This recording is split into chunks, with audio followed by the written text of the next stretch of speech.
That's where they began. But it has an equal attractor and an equal amount of repulsion. They gave me the patents to that. I called that the tetrahedron. So this is the negative space in between 8 bubbles. 8 bubbles. This is the negative space where 8 bubbles meet. And this is ignored when they're concentrating on straight lines. But this is the negative space where 8 bubbles meet, but you'll notice it has 8 contractive poles, but it only has 6 magnetic poles, 6 vortices, so it has a greater electrical potential than a repulsion. So maybe this is the strong nuclear force, and the previous one was the weak nuclear force. Gibberish. So I was like, what happens when 6 bubbles meet? If you'll go... Man, you're just describing stuff in a computer model. If you want to discover how the world works, let's just put this to bed, because I'm sick of this, right? This is not how we expand our understanding of the world. Far from it. There is a method in place to find out how the world works. It is called the scientific method. Now, what is this method? Well, it's the principal process in physics. What's physics? Physics is a study of the physical and natural world. Let's recap. If we are studying the physical and natural world, we will apply the scientific method. Now we need to know what that method is, because what we are witnessing on screen is garbage. It's nonsense.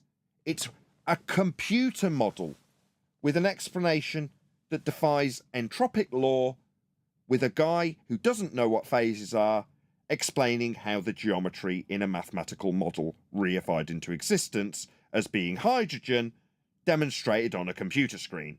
That is not science. First step in science is to observe something occurring. What are we observing occurring? Is it magnetism? Is it entropy? Is it decay?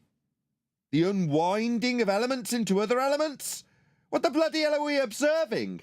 Oh, we're not. It's the nonsense ramblings of the village idiot. Step 1, observe natural phenomena.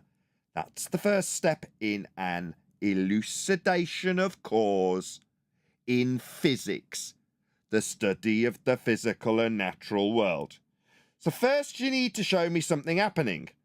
Then you need to say, I wonder what happened in nature. So step 1, we've got to have something happening in nature to study.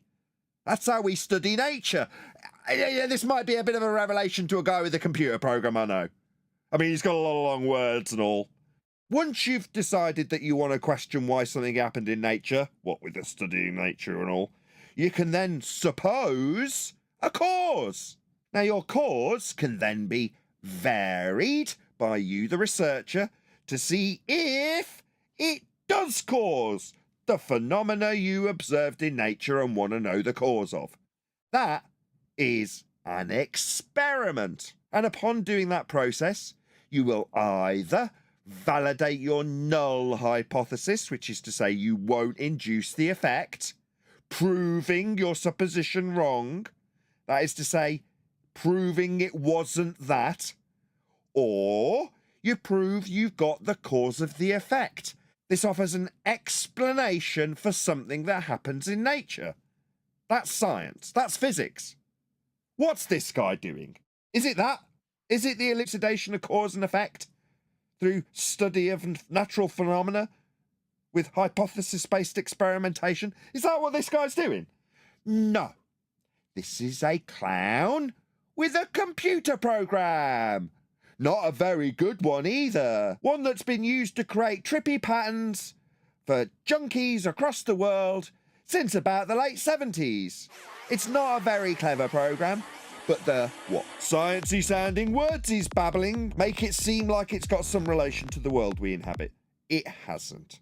This is stupid, and it offends my ears. Now I'm expressing my utter disdain and irritation for this pseudoscience, word salad peddling, numpty. I don't want to hear anything more from him. This is irritating me to the, not quite the extent of teachers, but almost. Peddling himself like he's teaching Joe this stuff and therefore the audience this stuff. He's got something to teach, he feels. And it offends me.